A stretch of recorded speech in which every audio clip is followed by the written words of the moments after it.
Hello and welcome, GameReplays.org. It's Tommy, back for another shoutcast. This time it's a 1v1 on Semois. Two very experienced players. We got Marinez of the Reborn clan, I believe, famous for pioneering the 4ES strat.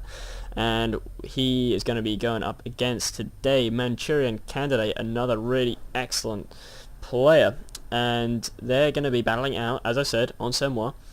A really nice map. I don't need to go over it. It's in the map rotation, has been for years, and it's going to be really interesting to see what happens here. We're guaranteed a lot of action with these two players. So, without much further ado, we're just going to get started, and let's take a look here at what we got. We've got three pioneers coming out from Manchurian, and he's got his Vermont quarters being built. Over here on the far right, we got barracks coming out from the American player, but no second engineer just yet. Let's flip over, see what he's building. No, he's getting a second engineer. Coming out a little bit late though, I think. We've got some capping going on, the medium fuel near the Vermont base there. And then just running around, capping. The standard early game stuff. It'll be interesting to see if we see any unusual strategies, but we have seen a barracks and just a regular Vermont quarters from both players, so no 4ES this game, or at least not noticeably anyway, although 3 rifles to weapon support center is always a viable option. These engineers just going to be going down here, probably trying to take this cutoff, and the Vermont cutoff has now been taken, and he's going to be moving up to probably try and cap these medium munitions points in the middle. Not particularly hotly contested, but it's really the church that tends to have most of the fighting, with that VP right next to it and overlooking the main road on the back, just around here. And it'll be really interesting to see whether that church gets razed to the ground, as it so often does, at least whenever I try and play on it. Might be seeing our first engagement here shortly. Got the Vermont player just wiring off that bridge there, just to stop like any sort of rifleman from just sort of wandering down that part and taking these medium fuel and medium munitions near to the Vermont base there. You can't do the same thing unfortunately to the north, but some pretty heavy capping going on nevertheless. That medium munitions point's going to get taken in a moment, and it looks like the 3 pioneer start has just allowed the Vermont player just to get a little bit more territory and just press on a little bit further. Going to be having our first engagement here, the classic Volks v Rifleman. Rifleman just moving back. Volk's probably going to try and garrison that house there. Or maybe not, no, they're just going to go back to capping again. We got some rifles moving up to the north. They're going to be pushing away those pioneers pretty shortly. And we got engineers coming down a nice little flank here. About to run straight into the rifle squad, and that's an instant retreat. Doesn't want to lose any men there. So we're looking at about 50-50 territory control roughly. The Vermont player has a little bit of an advantage up here in the north, but that's about to be taken back by these riflemen. Over here in the center, riflemen just chilling out, just not wanting to let the Volks sort of come down that main road there. And over here on the right side, we've got some capping engineers versus pioneers. It's got to be nearly max range for their crappy guns, though. And that's probably going to be a win for the pioneers, though, especially if they get into that green cover. I can see those engineers instant retreating the moment that they cap that, though. No, he's just going to move away. Back in the barracks.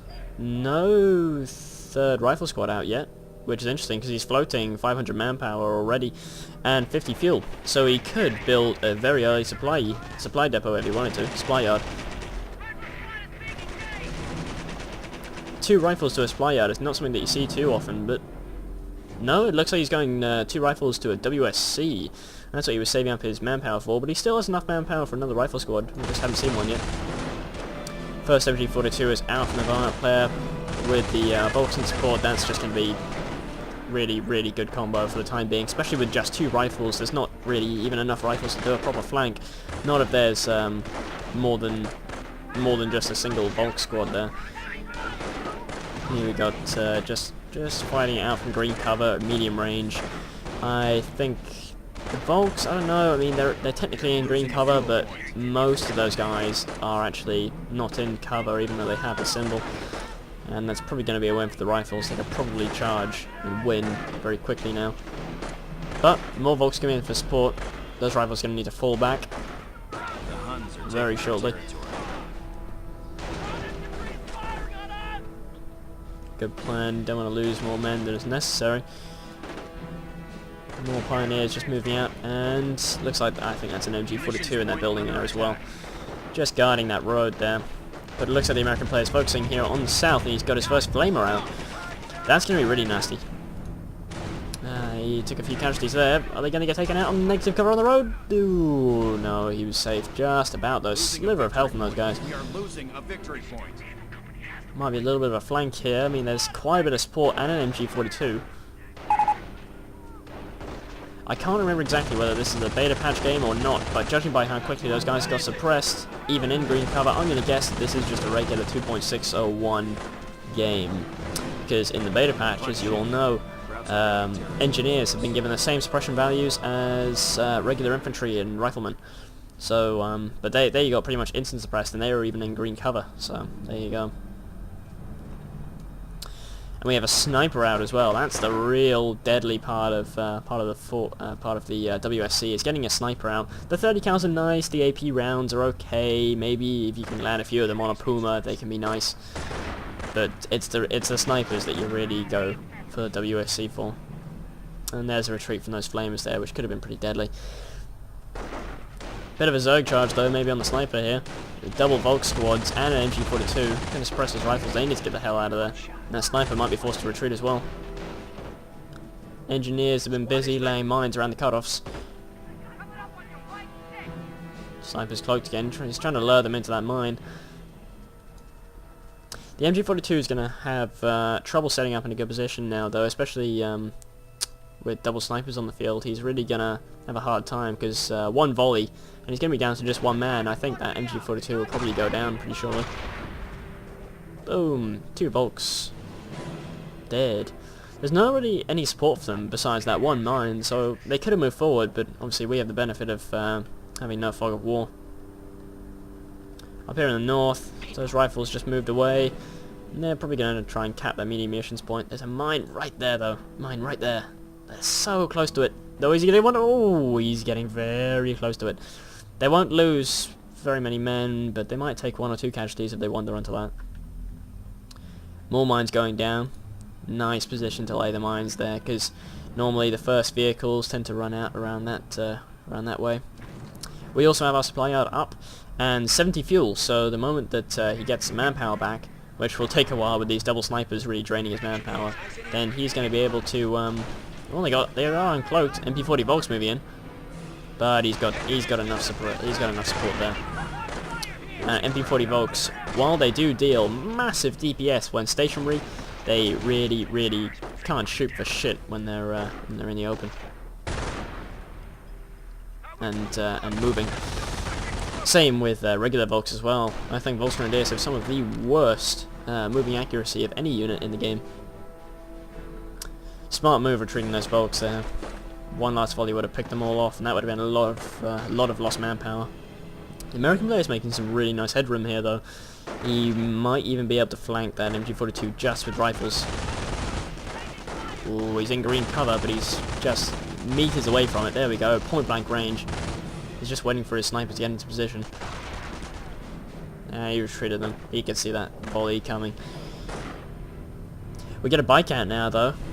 And that's going to hit those unprotected snipers very shortly. He's running after them. They're in negative cover as well. He retreats the first one. Second one, he's trying to lure into the mine maybe? Nope. Bike doesn't want to chase.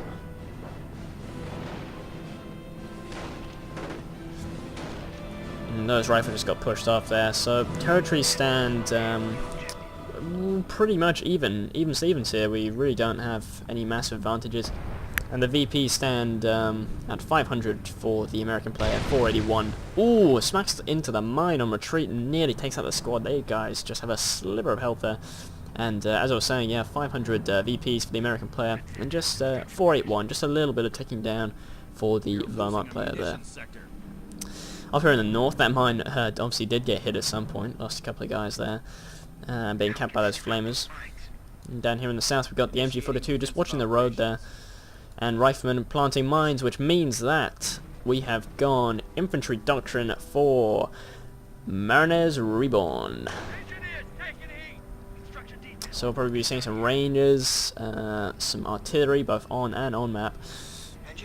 And we got some minesweeper NGs as well out, because obviously he's been hitting a lot of these mines up here in the north.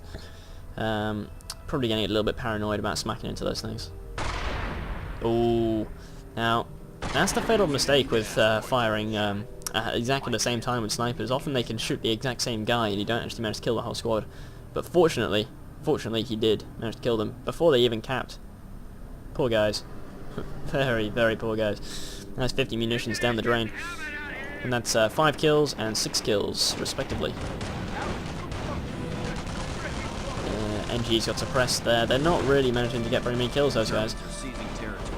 Folks are about to run into the mine. Boom! Suppresses a lot of them, but doesn't land a single kill. Now, this is really going to fuck shit up right now. We've got our first M8 out, and all we have are just Volks, and lots of Volks. But there's also Tier 3 out, the Stone Armory. I haven't been keeping an eye on the Vermont taking order, but we have the Stone Armory out. So, I mean, he's probably going to be building a Puma of some sort. Yeah, it's a Puma. There's no real hard counter to this M8 right now, except for Panzerfausts. Here we go, we got one firing. Long range, smacks into the frontal armor. He's going to try and get this second Panzerfaust off here. Yep, here he goes.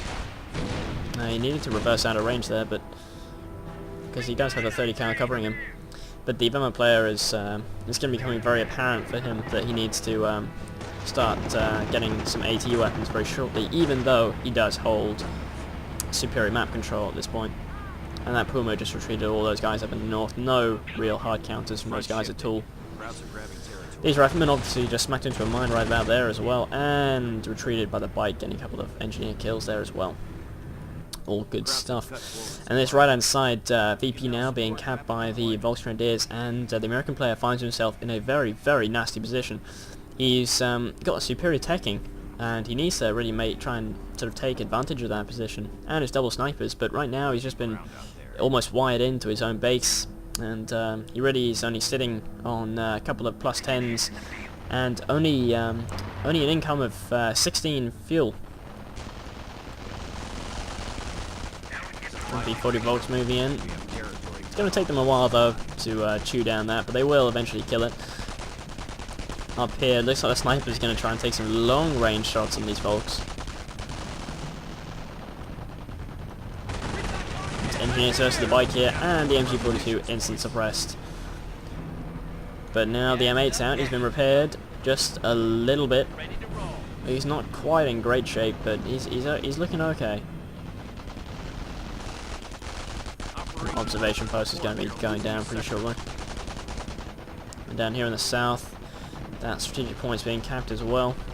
Double snipers just managed to edge their way all the way around the map here, and they're just wandering out, but they're going to get decloaked by the bike. Oh, he decloaks one of them. He's got a fair bit of support, but he does retreat as well. And looks like he's outgunned that Puma as well, because there aren't an awful lot of riflemen, obviously, but there is obviously an M8. So rather than buy a Stug, oh, he's bought a Stug as well. He's bought a Stug and an outgunned Puma. But now you might even say that he was lacking anti-infantry, because well, a bike and an MG42, I mean, it's okay, but against those double snipers, maybe not. Volk's trying to take down the sniper, sniping from across the river there. He's perfectly safe where he is.